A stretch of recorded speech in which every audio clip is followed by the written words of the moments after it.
What do you do to make sure your business isn't taking over your life? That's entrepreneurs, right? All we know is go. That's Right. all we know is go. So I how do think you for you me, stop? it's what you said, or well, what I said earlier about setting boundaries and scheduling. That's what helps me. I set time for everything that I need to do in life, and that way I'm not robbing my personal life or my business life. And there's something that I started earlier in the year that I found most effective. It's the 6 hour day, which is a concept where instead of looking at a day as 24 hours, you look at a day as 6 hours. So you essentially have 4 days in one. So I would schedule a work day, and I'm working from 6 to 12 and I'm doing nothing but work for clients. Then from 12 to 6, I'm working on my personal business stuff. And then I'm done at 6, and the whole rest of the day is for just me to enjoy life and do whatever. And granted, I'm working more than just a set 9 to 5, but the amount of productivity and knowing what my personal goals are, which is something that I want to make clear too. Don't let anybody else determine what your projections are, in the sense that you let them stifle you, because a lot of times I would get feedback like, oh, you're already doing enough, like you don't really need to do anything else, you're already doing so much, why would you start that other business, why would you take on that other venture? But I know me, and I know what I can do, and I know what my goals are. So, don't let that kind of feedback get into your head.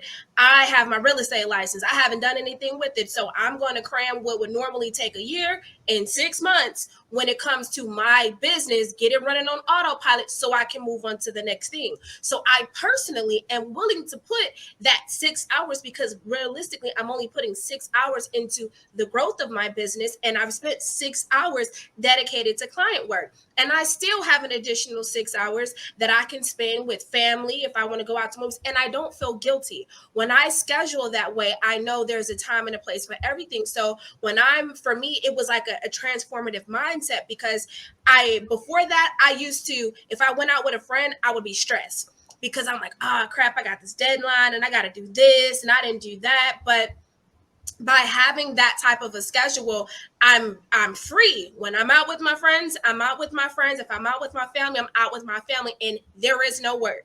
I'm not thinking about work. I'm not touching work. I'm not anything. Why? Because I know tomorrow, I'm not a doctor, right? No one's literally going to die because I didn't answer an email. So tomorrow is a day, and I can get those things done. So for me, that's what I do to create those boundaries. And I do that even with clients. And that's kind of like one of the positive things of being an entrepreneur, because you can determine your client contractor relationship. You set the tone for what that relationship looks like. So if you don't want your clients calling you at 2 a.m., stop answering the phone. Stop responding to them at You don't those want them calling hours. you You on have your set Sunday. hours.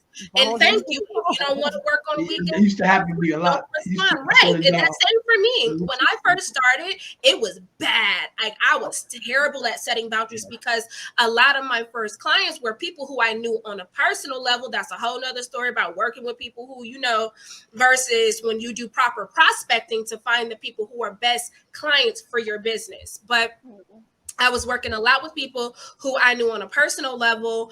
And, so they would feel comfortable. They have my personal cell phone number. So they're calling and text, hey, I had this idea. And they just got to the point where I had to say, you know what?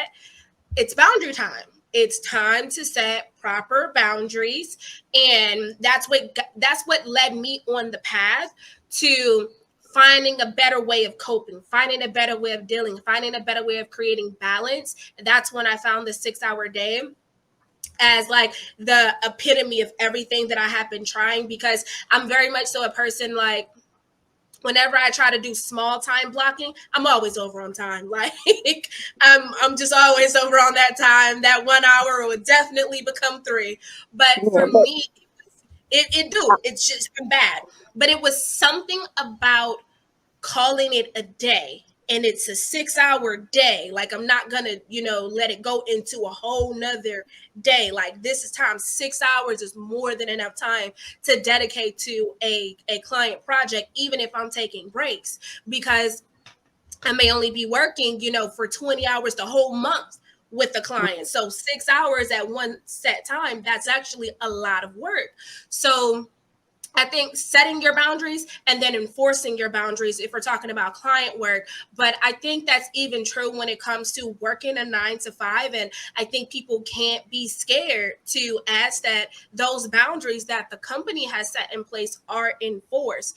And the best way to do that is to stop responding. If you are good at your job, you're 9 times out of 10 not going to get fired because you didn't answer a 12 o'clock at night email. You have